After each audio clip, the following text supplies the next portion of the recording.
shot, block, throw, circle, shoot.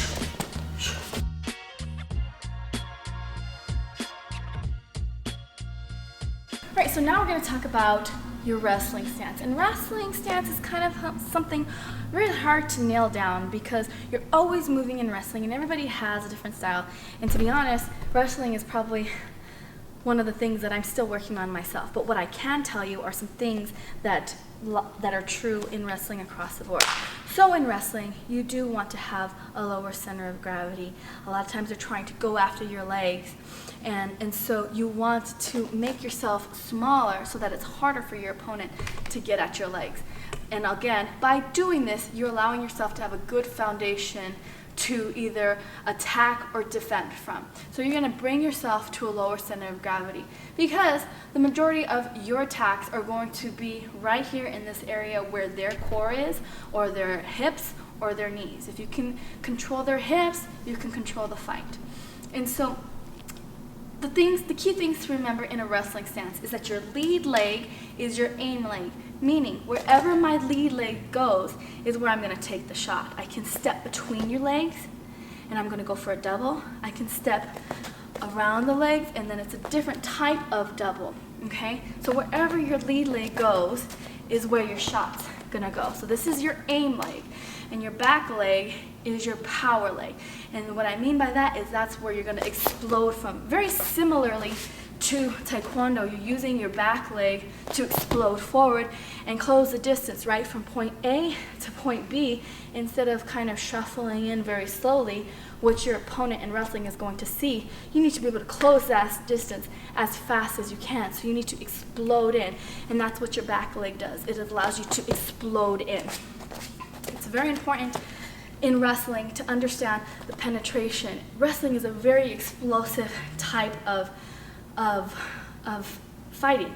And so if you aren't explosive, then your moves become telegraphed, and then your opponent is able to capitalize on your slowness, and they'll turn the tides on you and get the points. So you want to be able to be really explosive in your movements. So we're down low, aim leg, power leg, and your hands are up high and kind of in this vicinity for a couple of reasons, because you're wanting to guard your face, and you have the ability to drop down and guard your legs, and you have the ability to hand fight. So a lot of hand fighting in wrestling, you want to make sure they're here and accessible so that when they reach out, you can grab them before they grab you. All right? So this is just a basic wrestling stance. And if you watch wrestlers, you see a lot of them switching stances. And the reason for that is because I'm trying to take your leg. And if my leg is stationary in one spot, like in boxing the majority of the time, then it's there for the taking. But if I'm constantly moving my leg, it's going to be harder for you to take it. So one drill that you can do to try to get better at your wrestling stance is here. 1, 2, 3, back, 2, 3. It's kind of like a capoeira, really, but it's bop, 2, 3. Again, keeping your hands up and being aware of your opponent in front of you. Bop, bop. Always on the balls of your feet so that you can explode forward. Pull back, okay? So switch, explode, back. Switch, explode, back. Switch, explode, back. Now we're gonna work another drill. So you're here, and we're going to touch down. And this touchdown is doing is teaching you to block their attack from your foot, okay? So what they're doing is they're trying to attack your foot, and you're bringing it down and you're blocking. So you block, step through, block, step through, block, block, block, block, block. And this is also teaching you how to have a balance on one foot. A lot of times you're going to be in a fight in wrestling and they will have your foot, and you need to learn how to fight on that one foot. You need to learn how to keep your balance on that one foot. So just like in boxing, when you're shadow boxing, you can do the same thing in wrestling. Incorporating the blocks,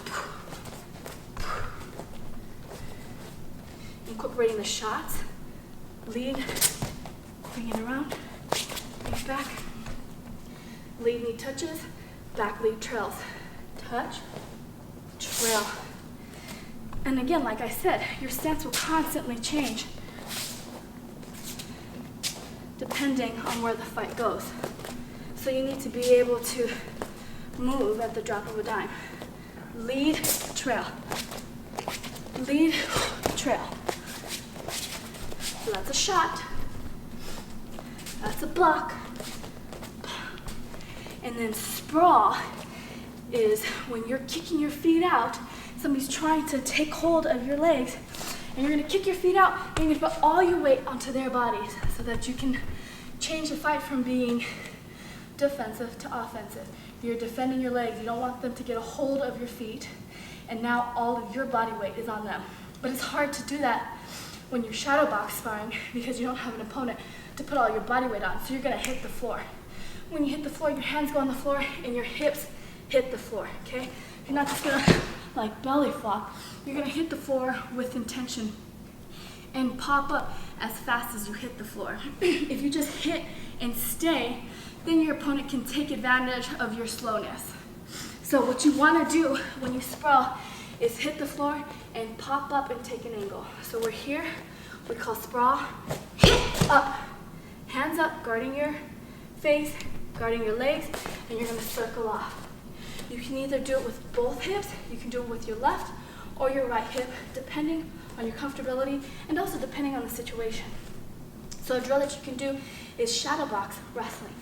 Just be like this, with the idea of the opponent in mind coming at you. Oh, they're taking a shot, block. Shot, block, throw, circle, shoot, throw, shoot, block, shoot. And that's a drill that you can do for wrestling.